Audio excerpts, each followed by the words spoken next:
제가 오늘 세 번째 예수님께서 행하신 기적, 또 기적 같은 은혜를 함께 나누고 있는데 오늘 말씀은 지난번 드린 가나 혼인 잔치 베데스다에서 병자를 고치신 그것과 좀 결이 다릅니다. 제가 말씀을 드린 그 두 번의 그 말씀은 그 사람들의 의지와 상관없이 예수님께서 그 뜻대로 행하신 기적이었죠. 그래서 지난번 설교 제목이 예수님의 자비가 나를 살린다였어요. 그래서 구하지도 않았는데 예수님 어떤 분이신지도 몰랐는데 예수님께서 주권적으로 능력을 행하시고 기적을 경험하는 그런 본문이었지만 오늘은 다릅니다. 오늘 예수님께서 그렇게 그냥 은혜를 주시지도 않고 예수님께 은혜를 구하는데도 불구하고 예수님이 은혜를 잘 주시지 않는다. 우리가 생각하기에 참 이해하기 어렵죠. 귀신에 들려서 이 흉악한 귀신에 들려서 고통당하고 있는 딸을 보는 그 어머니의 마음이 얼마나 아프고 힘들다는 것을 예수님께서 누구보다도 잘 아실 텐데 그 요청에 대해서 한 말씀도 하지 않으시더라는 거예요. 처음에는 속된 말로 개무시하다가 마지막에는 그 여인을 개로 비유하면서 인격을 모독하시는 것처럼 보이는 이런 모습을 보이는 것이 우리들이 참 이해하기가 어렵지 않습니다. 그런데 결국은 예수님께서 그 여인을 칭찬하시면서 그 여인의 요청대로 들어주셨어요. 그래서 오늘 본문을 통해서 우리는 예수님께 칭찬받는 믿음, 은혜 받는 믿음, 기적을 경험하는 믿음의 특징은 무엇인지 교훈을 함께 나누려고 합니다. 첫 번째로 예수님께 칭찬받는 믿음, 은혜 받는 믿음, 기적을 경험하는 믿음의 특징은 구한다는 거예요. 구한다. 이것이 굉장히 중요합니다. 믿음은 하나님께서 알아서 주시겠지라고 하는 것이 아니라 구하는 것이 믿음입니다. 주신다는 것을 믿기 때문에 내가 구하는 거 아니겠어요? 여러분들이 저 벽이나 또 말도 못하는 우상에게나 아무것도 모르는 사람한테 나랑 아무 관계 없는 사람한테 큰 은혜를 구하겠어요? 그런데 우리가 하나님께 은혜를 구하는 것은 뭡니까? 주실 수 있다고 믿으니까 구하는 거잖아요. 그래서 칭찬받는 믿음, 은혜 받는 믿음, 기적을 경험하는 믿음의 특징은 구한다는 거예요. 오늘 본문 22절에 보시면 가난한 여자 하나가 그 지경에서 나와서 소리 질러 이르되 주 다윗의 자손이 나를 불쌍히 여기소서 내 딸이 흉악하게 귀신 들렸나이다. 소리를 질러 예수님께 간절하게 구했다는 거죠. 그 딸이 이렇게 귀신이 들렸는데 딸이 어떻게 되겠지? 어떻게 하다 보면 귀신이 나가겠지가 아니라 주 다윗의 자손이요 분명하게 이 메시아를 지칭하는 말이거든요. 주 다윗의 자손이요. 예수님께 구했다는 것입니다. 최근에 여러분들은 하나님께 어떤 은혜를 간절하게 구하셨는지 한번 생각해 보시기 바랍니다. 하나님께 은혜를 구한 것이 없다면 굉장히 심각한 일이에요. 성경은 우리들에게 하나님께 은혜를 구하라고 말씀하고 있지 않습니까? 때를 따라 돕는 은혜를 얻기 위해 은혜 보좌 앞에 담대히 나아가라고 구하라고 말씀하시죠. 예수님께서 구하라 찾으라 두드리라 말씀하시죠. 쉬지 말고 기도하라고 말씀하시죠. 성경은 우리들에게 구하라고 말씀하세요. 이렇게 끊임없이 구하라고 말씀하시는 이유는 구하면 주신다는 것과 또 우리가 하나님의 은혜를 구하면서 은혜를 받으면서 살아야 되는 그런 존재라는 것을 말씀해 주신다는 것입니다. 근데 우리들은 보통 어떤 생각을 하기 쉬우냐? 마귀가 거짓말을 하냐면 내가 할 수 있는 일들은 내가 알아서 하고 정말 불치병이 걸렸다 내 힘으로 도저히 할 수 없는 그런 일들은 하나님께 은혜를 구해서 도우심을 받는다. 이런 생각을 쉽게 할 수 있습니다. 마귀는 거짓말이라고 생각합니다. 이거는 여러분 한번 생각해 보십시오. 우리들이 스스로 할 수 있는 것, 우리들이 노력하면 잘할 수 있는 것들이 얼마나 되겠습니까? 우리들이 노력하면 우리의 자녀들이 반듯하게 자라줍니까? 우리가 자녀들을 보호하면 질병으로부터 사고로부터 지킬 수 있습니까? 우리들이 노력하면 학업이나 생업이 무조건 잘 됩니까? 우리가 조심한다고 사고나 질병을 피할 수 있나요? 사고를 당하고 병에 걸렸을 때 우리들이 노력하면 잘 수습되고 금방금방 낫던가요? 내가 노력하면 다른 사람들과 갈등이 생기지 않고 관계가 회복돼 관계에 어려움 없이 그런 좋은 관계를 잘 할 수 그렇게 있습니까? 우리들이 성경 읽고 기도하면 무조건 은혜 받습니까? 우리들의 힘으로 할 수 있는 것이 얼마 없고요. 노력한다고 해서 우리들 뜻대로 되는 것이 잘 없습니다. 우리 삶의 모든 일에는 하나님의 은혜가 필요합니다. 그런데 우리가 그렇게 하지 않음에도 불구하고 우리들이 살아갈 때 큰 어려움 없이 그럭저럭 살아가고 있는 것처럼 좀 보이잖아요. 그 이유는 하나님께서 악인에게도 햇빛과 비를 주신다고 예수님 말씀하신 것처럼 우리들이 구하지 않아도 우리 삶의 모든 부분들을 하나님께서 터치하고 계시기 때문입니다. 여러분들은 오늘 깨끗한 교회에서 예배를 드리고 계시잖아요. 어제 오후 늦게 어떤 분이 오셔서 청소를 하셨어요. 그리고 제가 어제 밤 11시 가까이 돼가지고 교회를 잠깐 왔었는데 누군가 비가 많이 온다고 하니까 교회에 또 지난번처럼 문제가 생기지 않을까 하셔가지고 3층 턱에 수건도 이렇게 해놓고 저쪽 2층 올라가는 길에 밀대도 갖다 놓으시고 이렇게 하면서 단도리를 해놓고 가셨더라고요. 근데 여러분들은 전혀 모르셨잖아요. 그래서 우리들은 오늘 깨끗한 장소에서 특별한 별다른 문제 없이 하나님께 예배를 드리고 있는 누군가의 손길들이 다 있는 거예요. 이런 뭐 방송에 PPT 나와 있는 거 뭐 여러분들 주보나 뭐나 다 누군가의 손길이 다 닿아서 오늘 이렇게 예배를 드리는 것처럼 하나님께서 우리의 삶에도 여러분들을 우리가 깨닫지 못하는 많은 상황을 터치하고 계시기 때문에 우리 세포 하나하나에까지 하나님의 손길이 닿고 있지 않습니까? 우리 세포 하나하나에 호르몬 하나하나에 하나님의 손길이 닿지 않으면 어떻게 돼요? 병이 생기죠.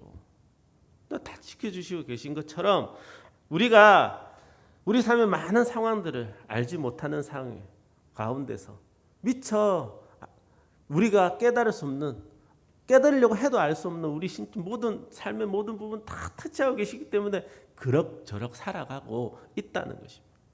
그런데 중요한 것은 구하는 자가 더 큰 은혜를 경험하고 기적을 경험하고 응답을 경험하더라는 것입니다.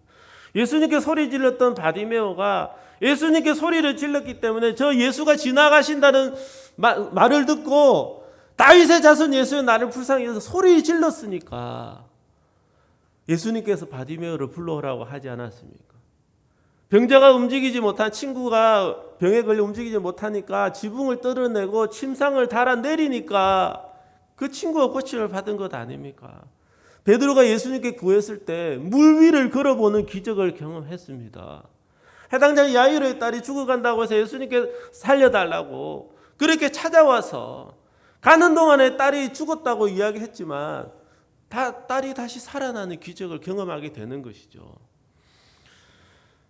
지난주에 박목사님 말씀하지 않았습니까? 하나님 나라에는 빼앗는 자의 것이다고.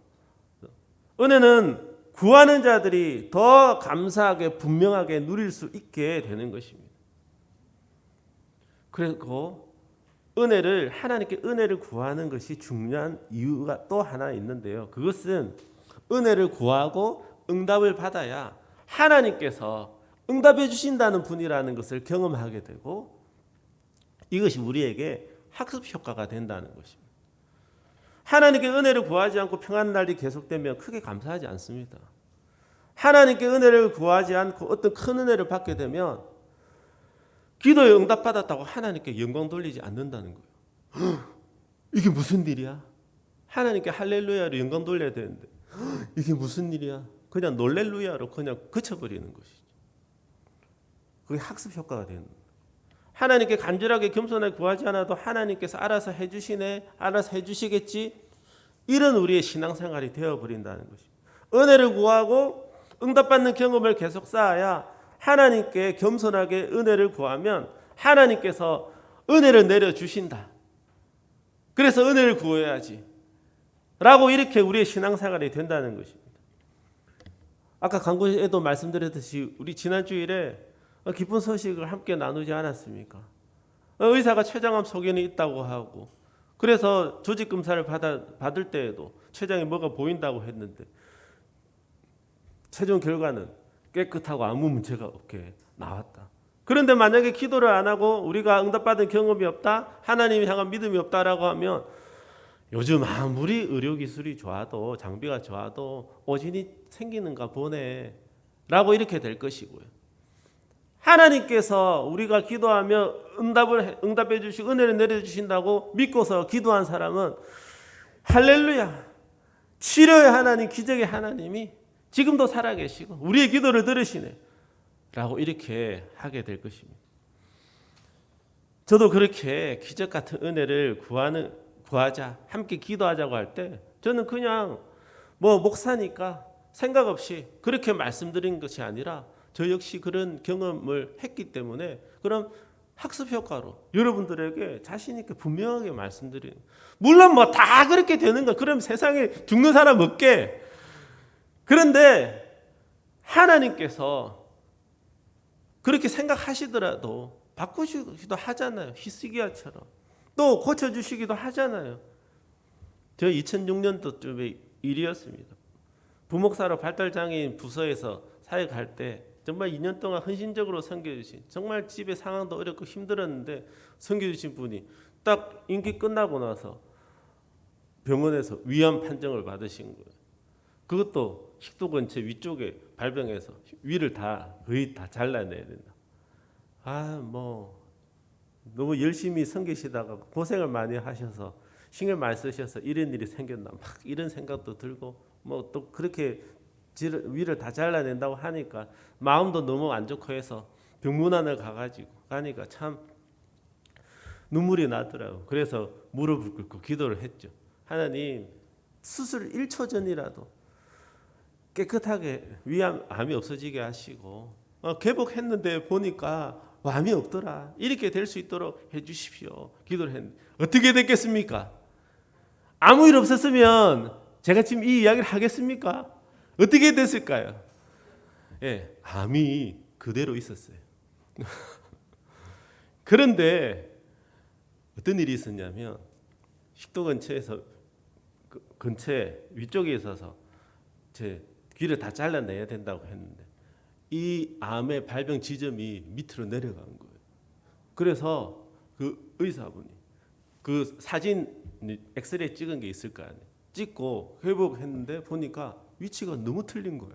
그래서 같은 환자 맞냐고 수술할 때 그렇게 확인하고 그렇게 수술 진행해서 위를 3분의 1 정도 남기고, 그리고 지금도 건강하게 장로님이 되셔서 교회 잘 섬기고 계세요. 그런데 저는 암 없어지게 해달라고 기도했잖아요. 근데 다른 부서의 권사님이 병문안에서 다녀가셨는데 그 이야기를 듣고 하나님, 이 암이 없어지게 해주시든지 수술을 해야 되면 위치를 조금만 바꿔주세요. 이렇게 기도를 하셨다는. 여러분들 저한테 기도 받으려고 하지 마시고요. 여러분들도 충분히 하나님께 응답받는 기적을 경험하는 기도를 하실 수 있고요. 선포하실 수 있고요. 입술의 권세는 저나 여러분이나 다 똑같습니다. 하나님의 자녀잖아요. 기도하는 대상이 하나님이잖아요. 물론 의인의 강구는 역사의 힘이 많다. 또 손을 얹은 기도한 즉 병이 나으리라 말씀하셔서 안수기도 받고 하시는데 여러분들 그렇게 하나님께 은혜를 구하십시오. 제가 여러분들보다 더 높아서 커서 믿음이 좋아서가 아니라 하나님이 그렇게 목회자로 세우셨기 때문에 그 직분 때문에 하나님께서 은혜를 주실 수도 있잖아요. 여러분들의 삶의 어려운 문제, 여러분들이 필요한 것들 은혜를 받기 위해서 어떤 모양으로든 그렇게 해보시고 여러분 입술로도 선포하시고, 저는 그래서 정말 그렇구나, 한 끗 차이인데 같이 위암 없으셔달라고 기도했는데 그분은 그것까지 위치를 바꿔달라고까지 더 하신, 그게 응답이 된 거 아니에요. 그러니까 하나님 얼마나 놀라우신 분. 그래서 저는 그것이 저에게 큰 경험이 되어서 그런 일들이 생겨날 때 기도하자 라고 해요. 그래서 제가 그것을 경험하고 난 다음에 동아대 병원에 계신 교수님이에요. 악성 백혈병 걸리셨을 때 제가 그때 기도하자. 그리고 하나님이 낫게 해주시면 어떻게 할 거냐. 그것까지 물어서 그분한테 기도시키고 스스로 입술로 고백하십시오. 그래서 하나님, 그때 아내가 셋째를 임신하고 있었는데 우리 아이가 아빠 없는 아이로 태어나지 않게 해주십시오. 아빠 얼굴 기억할 수 있게 해주십시오. 뭐 어머니 그때 통일교 다니고 계셨는데 우리 어머니 제 낳는 걸 보고 예수님 교회로 오게 해주십시오. 이렇게 기도했는데 회복해가지고 지금도 거기 계시잖아요. 그래서 어머니 통일교에서 나와서 우리 아들 살려주시는데 통일교는 뭐고 뭐 기독교는 뭐고 뭐가 중요합니까? 무조건 교회에 옮긴다고.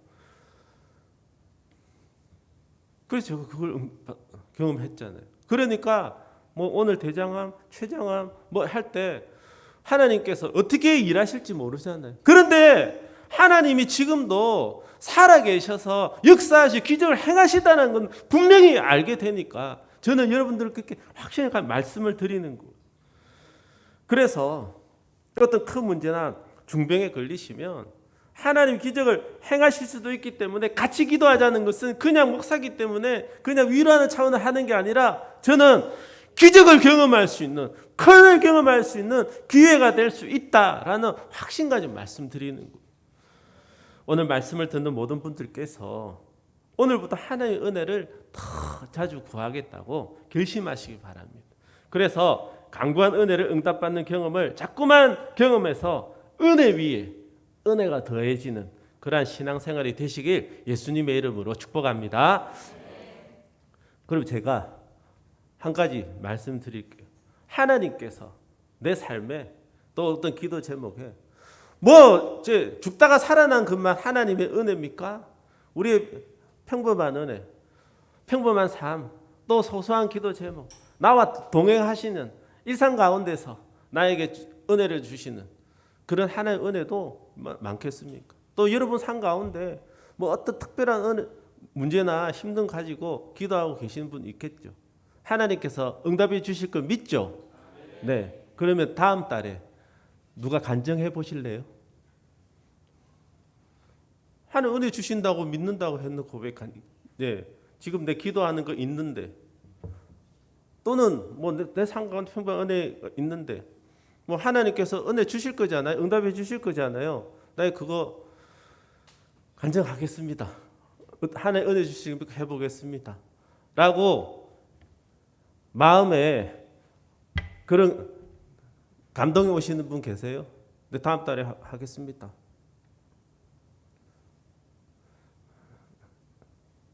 안 계신가요? 제가 하겠습니다. 제가 말씀 전하는데 하나님께서 은혜 주신다고 제가 말씀 전하는데 저는 하나님께서 어떤 모양으로든 은혜 주실 것을 믿고요. 다음 달에 제가 하겠습니다. 10월 달이든 11월 달이든 하나님은 우리가 믿든 안 믿든 깨닫든 깨닫지 못하든 무조건 은혜를 주신다는 걸 믿으시죠? 네. 악인에게 햇빛과 비를 주시는데 우리에게 무슨 지금 은혜를 주시잖아요. 그래서 다음 달에 제가 하겠습니다. 어떤 모양 은혜를 주실 겁니다. 10월 달, 11월 달에 받은 은혜를 나눌 수 있으면 너무 감사하겠습니다. 두 번째로 예수님께 칭찬받는 믿음의 특징은 낙심하지 않고 끝까지 구하더라는 것입니다. 처음에도 말씀드린 것처럼 예수님은 아주 의외로 여인의 간구를 외면하셨을 뿐 아니라 상정도 안 하십니다. 아니 가난한 여인이 이렇게 귀신에 들려서 저렇게 흉악하게 고통당하고 있습니다. 이렇게 도와달라고 하는데 예수님이 한마디도 하지 않으셨다. 이 상황이 얼마나 민망한 거 하냐고요. 그러니까 예수님 제자들이 예수님 저 좀 어떻게 좀 해주세요. 아니 뭐 고쳐주시든지 따라오지 말라 하든지 뭐 그렇게 하셔야지. 저래 소리 지르면서 해서 오는데 할 말씀도 안 하시고 그렇게 쌩까시니까 좀 민망하잖아요. 그렇게 하니까 예수님께서 오늘 본문 24절에 대답하여 이르시되 나는 이스라엘 집에 잃어버린 양 외에는 다른 데로 보내심을 받지 아니하였다 말씀하고 있죠. 꼭 거절, 제자들의 그 요청도 거절하는 거예요. 나는 하나님 자녀들만 한테만 은혜 베풀지 저 이방인에 나는 신경 안 써. 그러면 이 정도 되면 진짜 기분 나쁘잖아요. 포기할 만도 하지만 딸이 흉악하게 귀신 들려 고통 당하니까 포기가 안 되죠. 그러니까 여인이 소리를 지르다가 이제는 자꾸 소리 지르다가 예수님 찾아와가 군중들이 얼마나 많았겠어요. 그 와가지고 예수님께 절을 하면서 이르되 주여 저를 도우소서. 이게 쉽겠습니까? 한마디도 안 하고 그냥 쌩까고 개무시하다. 제자들이 하니까 나는 저런 데 관심 없어. 이방 관심 없어. 안 도와줄 거야. 또 거절하시는데 절을 하면서 다시 은혜를 이게 쉽지가 않은 거예요. 우리 어린이부 여름 성경학교 첫째 주일에 불이 안 들어왔잖아요. PPT도 안 뜨고. 저도 설교하는 거 뭐 아이들이니까 PPT를 하려고 그림 다 준비하고 막 했는데 어쨌든 불도 안 들어오고 하는데 늘만 난감합니까? 아이들 찬양하면서 가사도 보고 해야 되는데 그래가지고 뭐 오늘 전화하고 저 명지에 사시는 제자반 정기 집사님한테 전화하고 뭐 전화 안 받고 뭐 우리 김우 집사님도 전화하시고 막 했는데 이게 연결이 안 되는 거예요. 그래가지고 이 동네 철물점 혹시 문제였나? 전에 제가 말씀드렸잖아요. 철물 전기 하시는. 그래가지고 가가지고 한 곳에 또 전화하니까 지금은 뭐 부품이 없어서 안 된다고 그러고 한국에 가니까 아침에 문을 열어놓은 거예요. 보통 그 아내분이 제 가게를 보시는데 그날은 전기 사장님이 다 앉아 계세요. 그래가지고 사정 설명하고 행사 있고 한데 이제 좀 와주시네. 교회는 안 갑니다. 지난번에도 상처를 많이 받으시고 형님도 그 대형 교회 뭐 대형 교회 장로님이신데 어제도 싸웠대. 그래가지고 교회는 안 갑니다. 얼마나 제가 다급해. 그때가 8시 24분 정도 됐었거든요. 예배도 드려야 되는데 시간 다 돼가고 근데 이분이 어쨌든지 좀 봐주시면 좋겠네. 그래서 여인처럼 절은 안 했지만 90도로 폴더 인사하면서 사장님 좀 지금 꼭 필요합니다. 좀 와주십시오. 한 번만 가요. 교회는 안 갑니다. 성질 나더라고. 기분 나쁘대. 그런데 어쨌든지 이제 그거 해결해야 되잖아요. 그래도 사장님 계속 요청 뭐 폴더 인사 사장님 딱 한 번만 제대 안 하신다는 거예요. 어쩌겠습니까? 뭐 돌아왔죠. 그런데 이 여인은 포기하지 않는 예수님께서 예수님께 절을 하면서 다시 구했는데 그러면 예수님이 들어줄 만도 하시잖아요. 그런데 예수님께서 오늘 본문 26절의 말씀처럼 대답하여 이르시되 자녀의 떡을 취하여 개들에게 던짐이 마땅하지 아니하니라. 이 여인을 개로 비유하면서 너한테 내가 도움을 주는 것은 개한테 먹을 거 주는 것 같다라고 이런 말 듣고 폭발 안 하면 사람이 아닌 것 같은 그런 정도 아니겠습니까? 그런데 그 여인은 너무나 겸손하게 귀한 고백을 합니다. 오늘 보면 27절에 여자가 이르되 주여 올소이다마는 지금 말씀이 저 개입니다. 개들도 제 주인의 상에서 떨어지는 부스러기를 먹습니다. 이렇게 고백을 한 거죠. 이 여인은 외면과 거절과 인격 모독을 당하면서까지 끝까지 겸손하게 은혜를 구했다는 것입니다. 예수님 이렇게 고백하는 여인을 향해서 이렇게 말씀하십니다. 오늘 본문 28절 말씀을 다 같이 한 목소리 읽겠습니다. 이에 예수께서 대답하여 이르시되 여자여 내 믿음이 크도다 내 소원대로 되리라 하시니 그때로부터 그의 딸이 나으니라. 아멘. 내 믿음이 크도다. 우리는 믿음의 사람이 되기 원하지 않습니까? 믿음은 하나님께 은혜를 받고 놀라운 역사를 나타내게 한다는 것을 우리는 믿고 있지 않습니까? 그래서 우리는 믿음의 사람이 되게 해달라고 하고 우리의 자녀들이 참된 믿음을 가지기 원하고 이렇게 하는데, 그러면 칭찬받는 믿음, 은혜를 경험하는 믿음, 기적을 경험하는 믿음은 어떤 거냐고요. 정말 칭찬의 믿음 뭡니까? 내 믿음이 크도다. 큰 믿음이 뭡니까? 믿음의 사람, 어떤 사람이 믿음 생활 잘하는 것입니까? 하나님께 자존심을 내세우고 기분 나쁘다고 포기하고 뜻대로 되지 않는다고, 지금 나타나지 않는다고 하나님께 원망 불평하고 낙심하고 포기하는 우리 삶에, 우리의 본성은 그렇게 될 수 있지만 그것을 이겨내는 것이, 버티는 것이 큰 믿음이더라는 거예요. 그리고 응답받는 믿음, 은혜를 경험하는 믿음이 되더라는 것입니다. 그때로부터 그의 딸이 나으니라. 우리는 이렇게 예수님께 은혜를 받은 가나안 여인과 딸을 보면서 은혜 받는 믿음의 특징을 교훈을 얻을 수 있습니다. 은혜 받는 믿음의 특징은 내 자존심을 내세우지 않는 겸손함입니다. 은혜 받는 믿음의 특징은 꼭 은혜를 받아야 되겠다라는 집중력입니다. 그것이요, 큰 믿음이더라는 거예요. 기적을 경험하는 믿음이 되더라는 것입니다. 성경에 왜 이 일을 기록했겠습니까? 이런 가나안 여인도 외면과 거절과 인격 모독 같은 일을 당해도 은혜 받기 위해서 그 예수님을 향해 이렇게 인내하면서 속으로 이를 갈면서 했겠습니까? 이를 갈면서 했는지는 모르겠지만 그 입술의 고백은 주의 올소이다마는 개들도 제 주인의 상에 떨어지는 부스러기를 먹나이다. 이 내 믿음이 크도다. 이렇게 되더라는 것입니다. 유일하게 도와주실 수 있는 분이신 예수님을 향해서 우리는 겸손함을 가져야 돼요. 진짜 너무한 거 아닌가? 저도 그런 마음 들 때가 많아요. 내가 얼마나 잘못했길래 그래도 하나님께 할 만큼 했는데 진짜 너무하신 거 아닌가?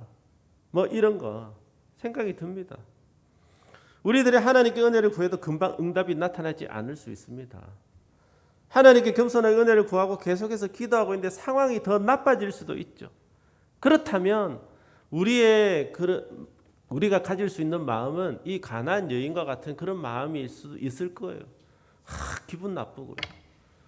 낙심되고요. 하나님 너무하신 거 아닌가? 예수님이 사랑의 예수님이시고 다른 사람들도 고쳐주시고 은혜 베푸신 거 아는데 왜 나는 한마디도 말씀하시지 않으시지? 나는 이방인들에게는 은혜를 베풀지 않아. 거절해버리고 다시 절하면서 구하는데 내가 먹을 것을 걔들에게 주지 않는다. 자녀에게 줄 것을 걔에게 주지 않는다. 라고 하면서 하는 것처럼 우리의 마음에 낙심이 되고 분노가 생기고 진짜 이렇게까지 해야 돼? 이런 생각이 들 수도 있다는 거죠. 그런데 그것은 믿음의 특징이 아니라는 거. 큰 믿음이 아니라는 거. 은혜 받는 믿음, 칭찬받는 믿음이 아니라는 거. 우리의 삶 속에도 계속해서 기도하는데 상황은 계속 더 나빠질 수 있어요. 엎친 데 덮친 격으로 또 이거 해결해 달라고 하나님께 기도하고 있는데 이런 일까지 생겨나요? 이것까지 터져요? 하나님 진짜 너무하신 거 아니에요? 우리의 이런 마음이 든다고 하면 가나안 여인의 지금 상황과 같은 그런 모습이에요. 예수님께서 들어주시지 않으려고 한 것이 아니라 오늘날 살아가는 우리들도 이 가나안 여인을 보면서 예수님이 외면하고 거절하는 것은 정말 들어주지 않고 우리를 사랑하시지 않고 기적을 행하시고 능히 행하실 수 있는 그런 능력이 없기 때문이 아니라 지금 우리의 믿음을 자라게 하시고 우리를 칭찬하시기 위해 은혜를 베푸시기 위해 우리를 인도해 나가고 계시다는 것을 꼭 믿으시기 바랍니다. 그래서 지금 여러분들의 상황은 어떻습니까? 하나님께 서운한 마음, 원망하는 마음 가질 때도 있습니다. 하나님께 계속해서 간절하게 매달리기보다 기대가 없어지고 기도도 하기 싫어지고 그럴 때도 있습니다. 우리는 이것을 이겨내야 됩니다. 가난 여인은 했잖아요. 우리도 할 수 있어요. 그리고 신앙의 동력자들이 있지 않습니까? 기도의 자리로 나오시고 목장 모임 시작하게 되면 목장으로 가시고 교회 교육자들이 있고 그렇게 연락을 하시고 모임에 참석하시고 하는 것이 그러한 어려움을 낙심을 하나님 향한 원망 불평을 분노를 이겨내게 하는 은혜의 자리들이죠. 그래서 오늘 이 말씀을 듣는 저와 여러분 모두에게는 예수님께 구해야 할 은혜들이 분명히 있을 것입니다. 오늘 이 시간 말씀을 마친 후에 함께 구해 봅시다. 여러분 지금 상황 가운데 은혜를 구하고 있는 것들이 있잖아요. 여러분 자신과 가정 일터 섬기는 교회를 위한 여러분들의 기도 제목이 있잖아요.